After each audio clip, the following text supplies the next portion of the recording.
Forcément, à Dakar ce matin, tout le monde ne parle que de ça. La polémique autour de l'attribution de concessions pétrolières et gazières ne faiblit pas. Depuis une vingtaine de jours, un homme est dans le viseur, Aliou Sall. Selon une enquête de la BBC, le frère du président aurait touché des pots de vin et notamment un virement de 250 000 $. Accusation qu'il a toujours niée formellement. Vous avez vu un document attestant que j'ai reçu un transfert de 250 000 $. C'est faux. C'est faux. Je dis c'est faux.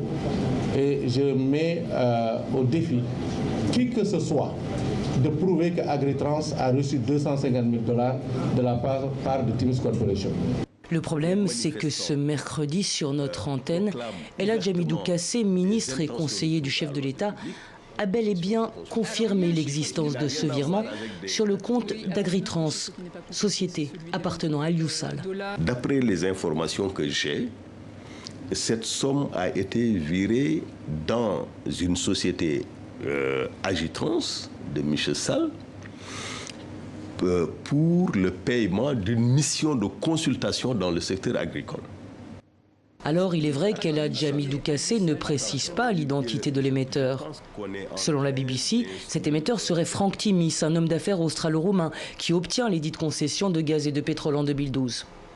Mais qu'importe, pour certains proches du président sénégalais, son conseiller est allé trop loin. Deuxièmement, il a fait sa sortie sans en informer le président de la République. Ça, je l'affirme. Donc, c'est une trahison. On ne peut pas être un proche collaborateur du président, prendre l'engagement de tenir certains propos sans référer au président de la République. Selon l'opposition, El Hadj Hamidou Kassé n'a fait que confirmer ce que tout le monde savait déjà. Le crime est flagrant et constitué. Et à partir de ce moment, vouloir être dans une logique de dénégation conduit fatalement et inévitablement à toutes ces contradictions qu'on voit. Tantôt, quelqu'un sort pour faire une déclaration pour dire on n'a jamais reçu, il n'y a pas de versement. Tantôt, un autre sort pour dire il y a eu un versement.